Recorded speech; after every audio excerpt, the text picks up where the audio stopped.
So guys, finally the truth is out on why Tinubu wants to dump Shettima ahead of 2027 presidential election. Don't also forget that Ganduje has resigned, and some people are already saying that Ganduje might defect. Ganduje does not like the fact that Tinubu is bringing Kwankwaso and the Kwankwasia group alongside with the governor of Kano State into the APC, and Ganduje has quit. Now there are speculations that Ganduje might defect. So a whole lot of bad buzz. Should be they say Peter Obi couldn't manage the crisis in the Labour Party, while that crisis is being caused by the ruling party, and they want Peter Obi to be the one to address it. Now the fire is already burning on their own mountain.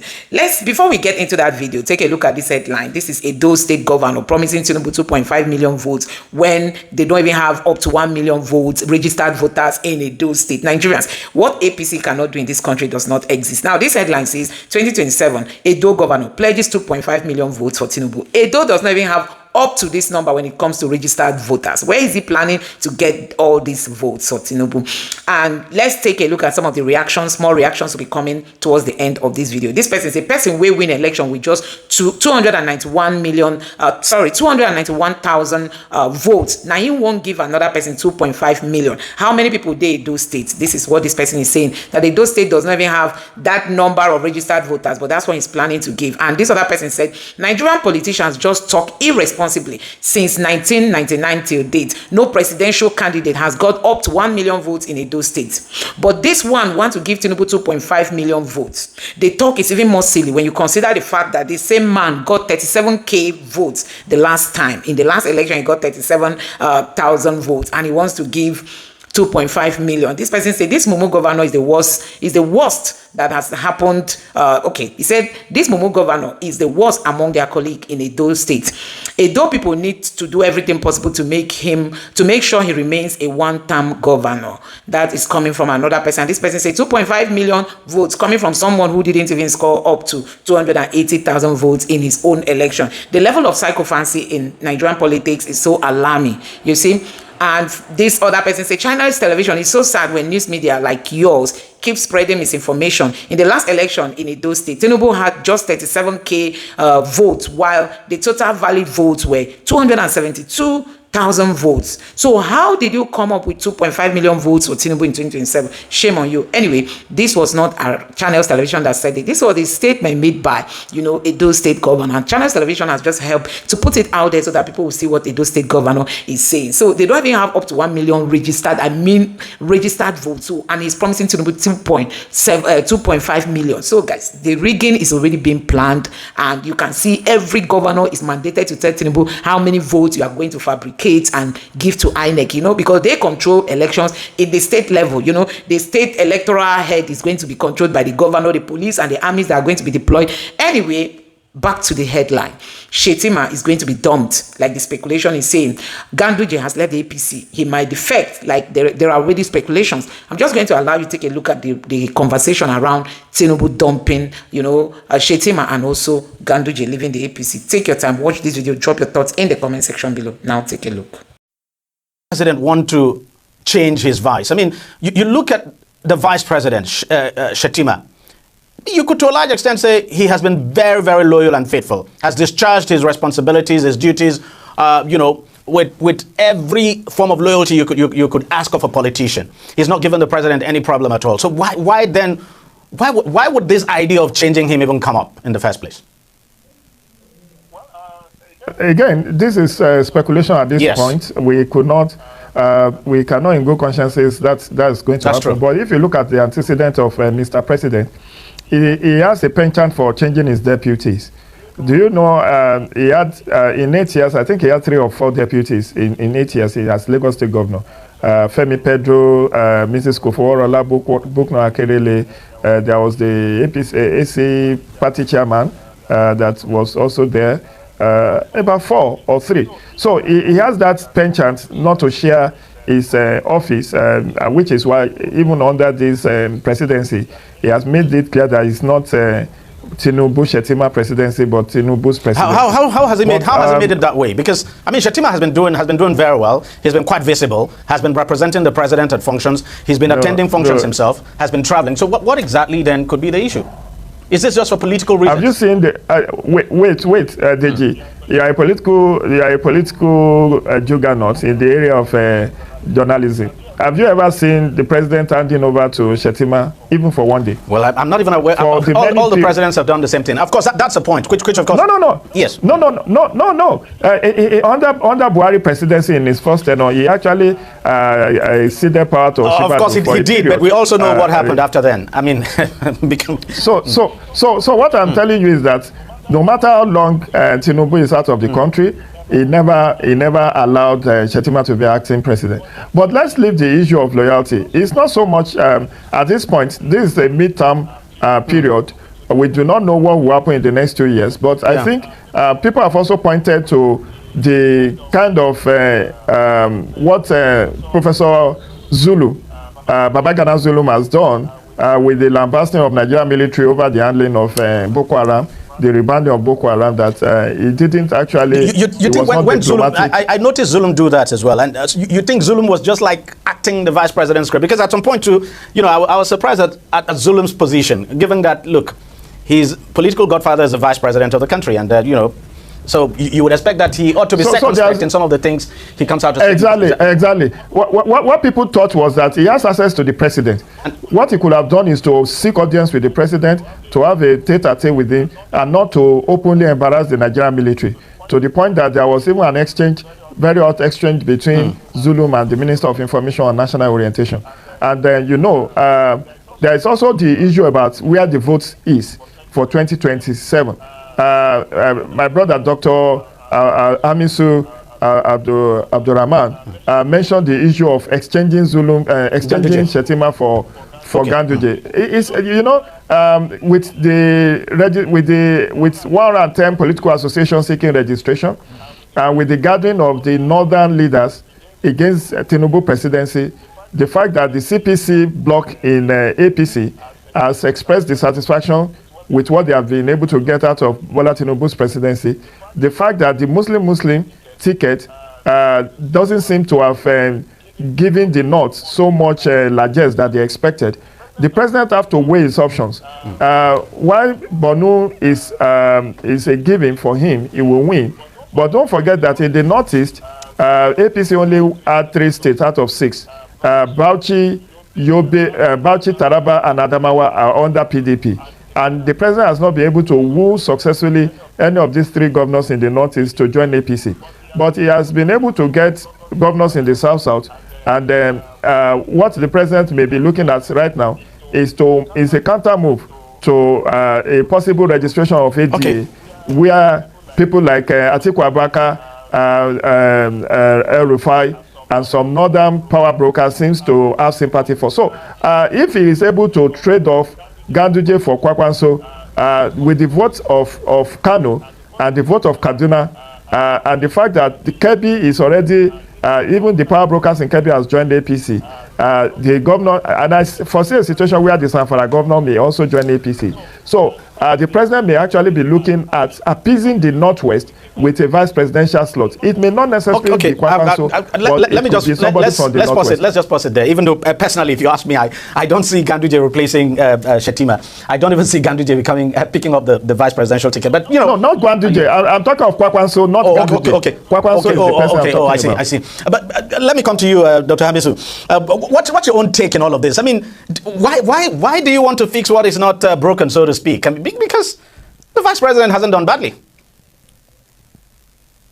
Yeah, you see, DG, there is a clear difference between when you are trying to survive and when you play real politics that has to do with control indices and indicators that this is about political expediency. The outcomes of your permutation. Now, what do I mean by that?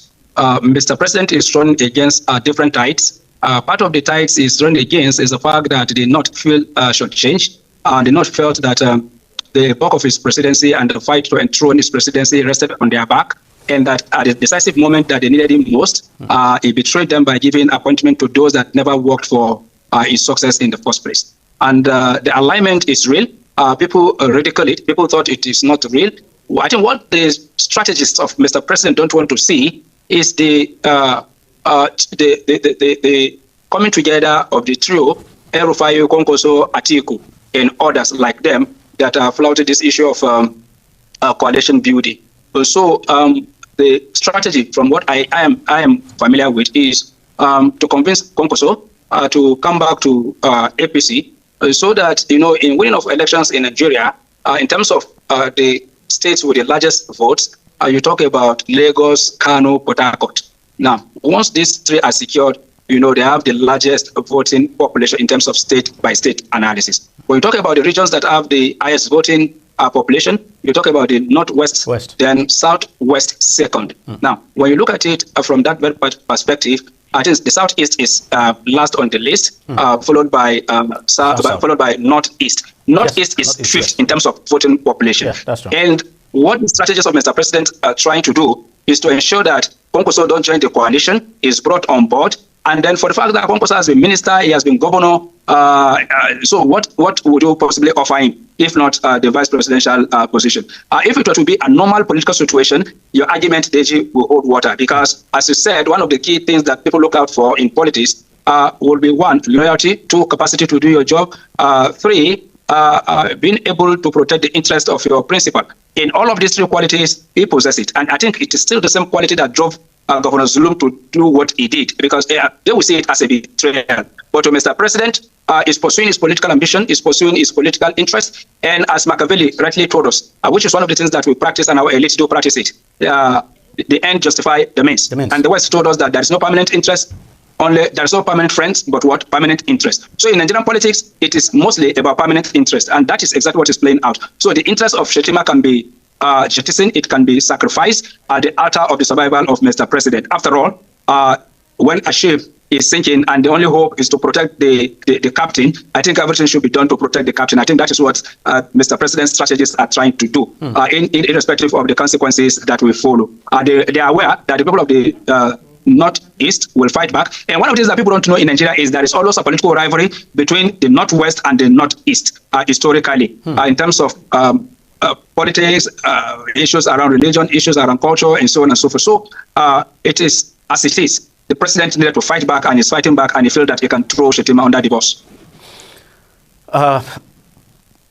Mr. Ojo, you don't think there might be a backlash? And do you think Shettima too, we're out of time, but I want you to just speak on this for just some few seconds. Do you think there might be a backlash for this, that the president could suffer a backlash if he made, everything is still in the realm of speculation anyway, so our audience should understand that, but if the vice president was to be changed, don't you think there might be some kind of political backlash? And then do you think the vice president has even helped himself in terms of, because you look at it, he's not been able to broaden his political structure, so to speak? Well, I won't blame Shettima. It's torn between the devil and the deep blue sea. He doesn't want to appear like over-ambitious, and we cannot also rule out the rivalry between the Hausa Fulani oligarchy and then the Kanuri. It was surprising that President Tinubu will even go for a Shettima in 2023 when he's seen as a Kanuri man with the voting population of the Kanuri people in the Northeast is limited compared to the Hausa Fulani in the Northwest. But he was able to survive that because the ranks of the opposition was divided. But now that they don't know what ADA will bring to the table, and they want to, it's a game of chess. The president wants to checkmate any move that can truncate his 8 years presidency. And so it's a battle, and whether the issue of replacing Shettima is even a long-term goal. I think in the interim, the president wants to appear like, okay, leading the anti-corruption move. This Ganduje is controversial, is tainted with corruption allegations. So let me look for a cleaner, a more trustworthy ally, because that's the first thing to fix. First, fix the national leadership of APC. He has done it twice. Oshiomhole was thrown under the bus. He brought in Adamu Abdullahi. Adamu Abdullahi was thrown under the bus after helping the APC to victory in 2023. And now Ganduje has been thrown under the bus. That's also the game of politics, anyway, which was played by PDP. So the president first needs to get the national chairmanship of APC right. He cannot bring in a Kwankwanso to replace Ganduje, but he needs to look for an acceptable candidate from the north-central Nigeria, where Adamu Abdullahi comes from. And because that position has been zoned to the North Central, it has to rightfully go back to them. So in terms of managing that leadership transition, that's the number one headache he has. As to the nomination of Shettima for second tenure, that will be after the president may have secured his own nomination. Before who becomes the vice president most definitely will become an issue. So that is the issue of replacing Shettima will come up in the lead up to 2027 when the nomination. That's most definitely. But we know you don't have to wait until that time. Politicians will never wait until that time, and that's why we're seeing. But what I'm trying to tell you is that even though there will be several permutations, definitely, and it will also be what is the opposition bringing at them that will determine. Did you hear that some groups are even floating Yakubu Dogara as a possible replacement to Shettima because he is a Christian from Bauchi State and former number 4 citizen, and so his name is also being mentioned. Whether the president will now go for a Muslim Christian ticket in 2027, that'll be number one question. Does he want to retain Muslim tickets in 2027? That'll be second question. Does he want to stick with a Kanuri man at the expense of appeasing the northwestern Hausa Fulani oligarchy? That's the number 3 question. So there will be a lot. And then the performance of his administration in 4 years, whether he will be able to deliver. And because a lot of people are already speculating that with this new tax reform bill that he signed yesterday, that might bring a bigger hardship on Nigeria. Anyway, on the tax reform bill, I think it's from my own perspective anyway, I think it's a wonderful bill. As someone who runs a small business, I think it's the kind of tax law that I want to see, especially for small businesses in this country. But that's just by the way. Welcome back. Now, Vice President Kashim Shettima's political future seems to be hanging in the balance, as signs from within the All Progressives Congress APC point to his likely, because we're not absolutely sure, likely exclusion now from the 2027 presidential ticket. There's no question at all that President Bola Tinubu wants a second term. But whether Shettima is going to be on the ballot with him is difficult to tell at the moment. Now, there are ongoing political permutations that could compel President Bola Tinubu to drop him for another running mate. Now, this comes as 4 northern governors, 2 each from the Northeast and Northwest, and 2 principal officers in the 10th National Assembly are reportedly eyeing the VP seat.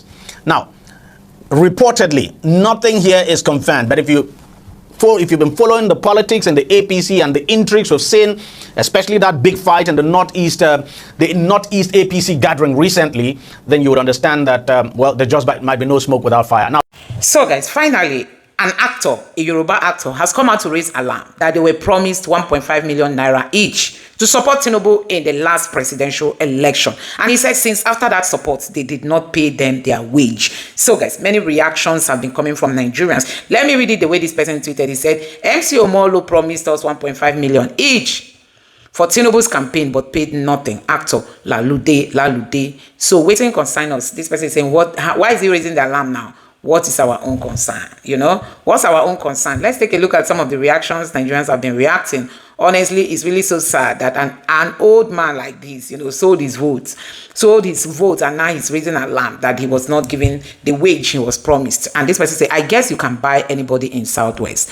My thing is, why are you always complaining after they buy you? Why are you always complaining? You can imagine an elderly person coming out to say that he sold his votes for 1.5 million and they failed to pay him that money. The thing now is paining him and he has no option than to come out. So MC Omolu, after all the threats in Lagos, you still went ahead to promise people money. That is why when people get into power, they don't tend to achieve anything, because you get to loot to pay back all the expenses. You can imagine telling these people you are going to be giving them 1.5 million. It's no longer the 1,000, 5,000, 10,000 they give. This is 1.5 million per person. Who knows how many they are in the group, that were being promised 1.5. So guys, the rot in the system is alarming, and that's why Nigerians must wake up. There is need for change in this country. It's not all about tribe, religion. It's my person. Why will I vote an Igbo man when it's a Yoruba man? Now the Yorubas are crying. What have they benefited from the Tinubu's government? Tinubu only knows those that are working closely with him. He has given them appointment, and that is it. He said Emilokon is a turn of the Yorubas. It's a turn of the Yorubas. He has been able to give majority of the positions to the Yorubas. What else? A typical Yoruba woman is suffering from hunger. A typical market person in Ekiti, in Ondo, is lamenting, but they said it is Yoruba turn.